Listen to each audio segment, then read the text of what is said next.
Well, this is a case that seemed like it would just never end. There was numerous delays. Well, good evening, Saul. The meeting is just getting underway here at the Schenectady City Hall. Well, Solomon, this fire displaced several residents. According to the National Retail Federation, an estimated 164 million Americans will shop this Thanksgiving weekend. Take a look at this. This is where all the snow is being moved to, just outside the city in Glenmont. Stewart says the surge is temporary. However, they recommend motorists to fill up now. But items like Cheerios won't be available here for much longer. A 4-pack will cost you $13. However, the rosé is not expected to be around all summer. Along with the water, boxes of hygiene goods and clothes of all ages are also being shipped to Puerto Rico. And in that tape, she said she felt a sense of relief and happiness while watching him drown. She had called me, and I don't know if she was calling me to reach out for help, but I had missed her phone call, and the next morning she was gone. It's been nearly 1 year since Paul Collins lost his daughter. Ashley Collins was 27 years old when she overdosed on heroin. There are things that I would have liked to do with her, seen her get married, seen her have children. All that's been taken away. Following his daughter's death, Collins wrote this letter asking for help from President Donald Trump. The retired Troy firefighter briefly met the president at his Albany campaign rally in April 2016. I am writing to you, sir, in hopes that you can help us fight this terrible scourge that is ruining our families across our country. After years of helping and serving, I have now been devastated by the loss of my 27-year-old daughter to heroin fentanyl. Collins later forwarded the letter to Congressman Paul Tonko, hoping to get more funding to fight this epidemic. On Tuesday night at the State of the Union, Tonko delivered Collins' request directly to President Trump as he entered the room. He said, we'll talk, and then I caught him again as he left the podium, and I said, we need to do this opioid funding, and he nodded. So, it begins, that dialogue, which I think is so important. During Tonko's interaction with President Trump, the congressman held a photo of Collins from that Albany campaign rally. I was, for the moment, very pleased and happy, thankful to Mr. Tonko for taking the time and effort. Like so many cases, Collins says his daughter started with painkillers before switching to heroin. Now he wants to see pharmaceutical companies help pay for the treatments needed for addicts. I hope that the president also could see that these people aren't all junkies. They're family members, and they all need help. Thought it was the best thing in the world. Christopher Ritz started using drugs when he was 13 years old.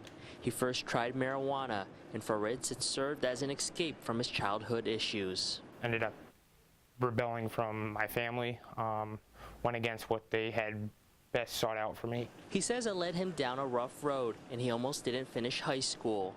After graduation, Ritz says he tried heroin for the first time. It quickly landed him in handcuffs twice. My addiction got to the point where even being on probation, I couldn't stop.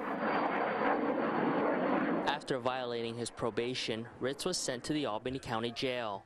While behind bars, he was placed in a sharp wing, where his life began to change. That's where I learned how to talk about stuff that was bothering me, talked about issues, and really that helped a lot.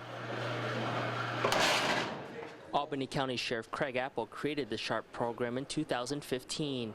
It was at a time when the jail saw an influx of addicts. We really got to try something. We got to try to change this, and we're having so many overdoses and everything else. The program allows those seeking to get clean a chance to work with counselors while staying with peers going through the same process. Sheriff Apple says on average, participants stay 64 days, with many seeking additional treatment after being released. A few people have come back afterwards and thanked us and said, hey, you've saved our lives. Sheriff Apple says the program has a recidivism rate of about 14% as of March 13th.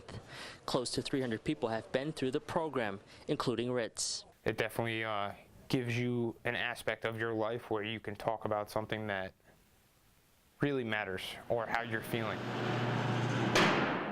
He ended up serving 8.5 months in a program. After getting out of jail, Ritz continued his recovery at a halfway house. Today, he's been clean for about a year. It's not easy every day, but you get through it. You got to do it like one day at a time. Last month, Ritz came back to visit the program, catching up and thanking those who have helped him. He was even offered a job at the jail, working in the kitchen and preparing meals. Last week, Ritz was also invited by Sheriff Apple to travel to the Capitol to advocate for more funding, money that will continue to help others get their life back on track. It just goes to show you, it's a battle, it's a long road, but it's a road worth trying, and Chris is a living example of it, and we're very proud of him. They don't know who we are. They don't know what we can do. The kids did great. They put their heads down and got it done.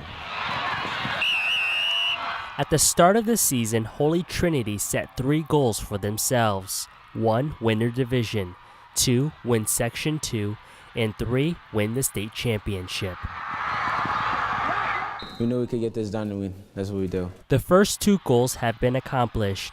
On Saturday, the Pride came another step closer to achieving their final goal after defeating Burke Catholic, advancing to the state championship game. In 9th grade, it was like my main goal is to get here someday, and it's actually really happening. It's really unbelievable just to be able to say that we could be a state champion next Friday. But along the way, Holy Trinity faced many adversities.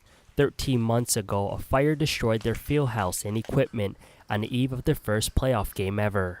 But the goal of winning a state championship never seemed impossible because of the support from their schools and the community. Mr. Fusco, the principal, made a promise. He said, you'll have a new place, for your kids, and he followed through on his promise. A new place to call home for a team primed for success this year.